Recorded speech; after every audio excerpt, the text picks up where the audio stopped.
Hey guys, doctor Devendra Rathore here. Welcome to modern health and nutrition. बात करेंगे आज psoriasis के लिए ओवर द काउंटर मेडिकेशन के बारे में। अगर आपको सोराइसिस है, ठीक है, तो इतना तो आप जानते हैं कि ये बहुत हार्ड टू ट्रीट होता है और देखा जाए तो इट्स इनक्योरेबल और मतलब एक तरह से ठीक नहीं कर सकते, ऐसी बीमारी होती है। कई लोग हैं ना इसको लेकर काफ़ी परेशान होते हैं। तो आज कुछ 7 या 8 ऐसी मेडिकेशंस मैं आपको बताऊंगा जो कि आप ओवर द काउंटर जाकर ले सकते हैं, ठीक है। आप खुद जाकर परचेस कर सकते हैं और अपने लिए यूज़ कर सकते हैं सोराइसिस के लिए एड ऑन ट्रीटमेंट। अगर आप होम्योपैथिक ट्रीटमेंट ले रहे हो, आयुर्वेदिक ले रहे हो या फिर एलोपैथिक ट्रीटमेंट ले रहे हो, ठीक है। तो उसी विषय पर आज चर्चा रहेगी। तो अगर आप चैनल पर नए हैं तो प्लीज़ सब्सक्राइब कर लीजिए चैनल को और बेल नोटिफिकेशन दबा दीजिए ताकि इसी तरह की हेल्थ अपडेट्स आपको मिलती रहे। तो सबसे पहली चीज़, ओवर द काउंटर मेडिकेशंस होती क्या है। ओवर द काउंटर मेडिकेशंस ऐसी मेडिकेशंस होती है जिनके लिए हमें पर्ची की ज़रूरत नहीं पड़ती, किसी के पास डॉक्टर के पास जाने की ज़रूरत नहीं पड़ती। आप जा सकते हैं सिंपली मेडिकल पर और वहाँ पर उस मेडिसिन को आप इजीली परचेस कर सकते हैं, ठीक है। तो सबसे पहली चीज़ होती है सैलिसिलिक एसिड, ठीक है। सैलिसिलिक एसिड क्या होता है? सैलिसिलिक एसिड एक तरह से पीलिंग एजेंट के रूप में काम करता है, ठीक है। तो सोराइसिस में क्या होता है कि जो आपकी स्किन थिक बन जाती है, स्केलिंग बन जाती है, ठीक है, तो उसको वो पील करने के लिए बहुत यूज़फुल चीज़ होती है। तो सैलिसिलिक एसिड को हम एक तरह से कंसीडर कर सकते हैं। सैलिसिलिक एसिड के लोशंस आते हैं, साबुन आता है, तो आप इजीली यूज़ कर सकते हैं सोराइसिस में। सेकंड पॉइंट इज़ दैट कोल टार। कोल टार क्या होता है? कोल टार अगर देखा जाए तो कोल और जो टार रहता है, कोल से निकलने वाला जो टार होता है, उससे क्रीम बनती है, लोशंस बनते हैं और कोल टार को आप डायरेक्टली स्किन पर अप्लाई कर सकते हो। क्या करता है कोल टार? आपके एक तरह से जितना भी हाइड्रेशन होता है उस चीज़ को मतलब है ना उड़ने से रोकता है, ठीक है। साथ ही साथ एक तरह से पीलिंग एजेंट का भी काम करता है, जैसा मैंने आपको बताया सैलिसिलिक एसिड के बारे में। Salicylic acid also a piling agent, ठीक है। तो कोल टार भी एक तरह से पीलिंग एजेंट के रूप में काम करता है, जो कि काफ़ी हेल्पफुल रहता है सोराइसिस वाले पेशेंट में जिन्हें दिया जाता है, ठीक है, ताकि है ना उनको ये वाली प्रॉब्लम जो होती है, जो उसके सिम्टम्स होते हैं, उसको कम से कम कर सके, ठीक। तो ये हम कोल टार को कंसीडर कर सकते हैं। Third point is that moisturiser. Moisturiser क्या करता है? मॉइस्चराइज़र जब आपकी स्किन जो सोराइसिस में ड्राई हो जाती है, स्कैली हो जाती है, तो मॉइस्चराइज़र क्या करते हैं?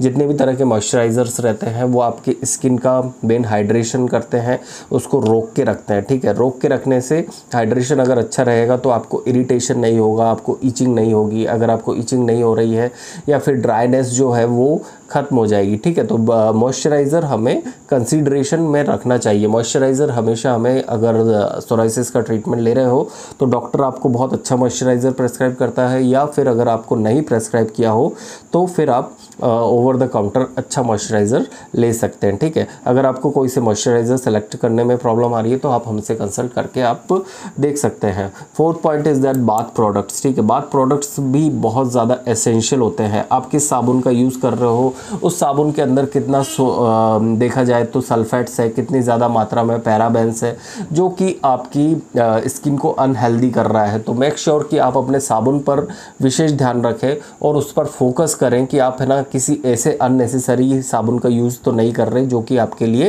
हार्मफुल है, ठीक है। तो आप ऐसा साबुन यूज़ करें जिसके अंदर पीलिंग एजेंट्स हो सकता है साबुन में सैलिसिलिक एसिड भी हो सकता है, कोल्टार वाले साबुन भी आते हैं, एंटीबैक्टीरियल सोप भी आते हैं। तो आप अकॉर्डिंग टू दैट आप सेलेक्ट कर सकते हो कि आपको कौन सा वाला जो साबुन है वो आपको यूज़ करना है। प्रोडक्ट्स जो होते हैं उसके अंदर क्या क्या मिला हुआ रहता है। बाथ प्रोडक्ट्स में अगर हम देखें तो एसेंशियल ऑयल्स अच्छी मात्रा में रहते हैं। एसेंशियल ऑयल्स के साथ साथ जितने भी एप्सम सॉल्ट होता है, सॉल्ट क्या करता है बॉडी के अंदर जो ऊपर बैक्टीरियल, क्योंकि जो डेड स्किन्स हो जाती है वहाँ पर बैक्टीरिया ज़्यादा जमा होने लग जाते हैं, बैक्टीरियल इन्फेक्शन होने का चांसेस रहता है। तो एप्सम सॉल्ट और जो सॉल्ट रहता है उससे काफ़ी अच्छी एक एफिनिटीज़ होती है जो कि बैक्टीरियल इन्फेक्शन को ख़त्म करता है। तो आप मेक श्योर कि जो साबुन आप यूज़ करें वो आप अच्छा सा साबुन आप यूज़ कर सकते हैं।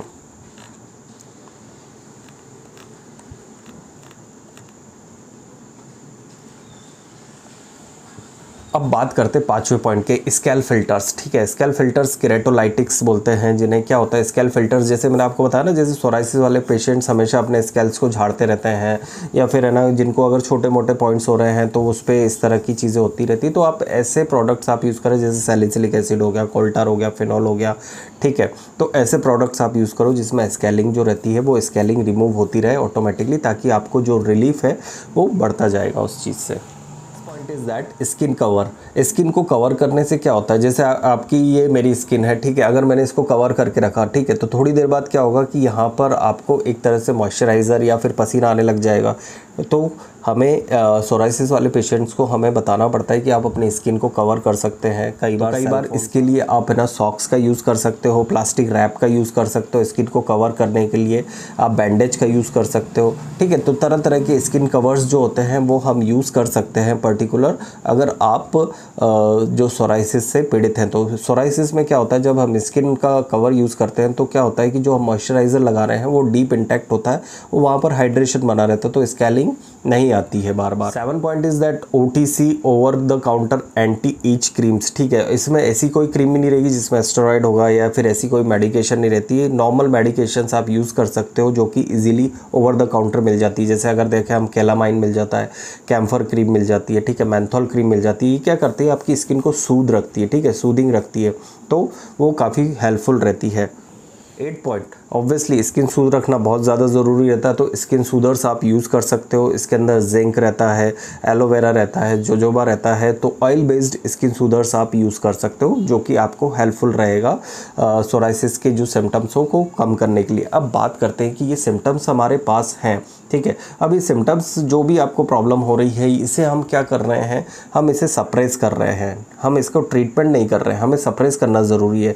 क्या होता है कि सोराइसिस एक ऐसी कंडीशन होती है जो कि मानसिक तौर पर और देखा जाए तो एक कॉस्मेटिकली भी काफ़ी ज़्यादा एक मतलब एक स्ट्रेस क्रिएट करती है। तो हमें क्या करना होता है कि उस वाली कंडीशन को दबा के रखना पड़ता है, ताकि काफ़ी हद तक उसके जो सिम्टम्स हैं वो काफ़ी हद तक कम हो जाए और आपको जल्दी रिलीफ मिले उस चीज़ से।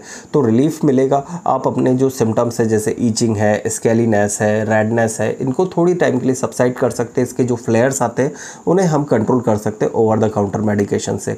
तो ये था मेरा video over the counter medication for psoriasis. Hope so आपको ज़रूर पसंद आया होगा, तो ज़रूर इस वीडियो को लाइक करिए, शेयर कर दीजिए, सब्सक्राइब कर दीजिए। और अगर आपका कोई भी क्वेश्चन है सोराइसिस से रिलेटेड, और सोराइसिस से रिलेटेड आप ट्रीटमेंट स्टार्ट करना चाहते हैं, तो आप हमें कंसल्ट कर सकते हैं, व्हाट्सएप पर कर सकते हैं, यहाँ पर कमेंट सेक्शन में आप बात कर सकते हैं। साथ ही साथ आप इंस्टाग्राम पे मुझे फॉलो करके स्टोरी में टैग कर देना, मैं आपके क्वेश्चन का ज़रूर आंसर करूँगा। Thank you so much guys, जय हिंद, जय भारत।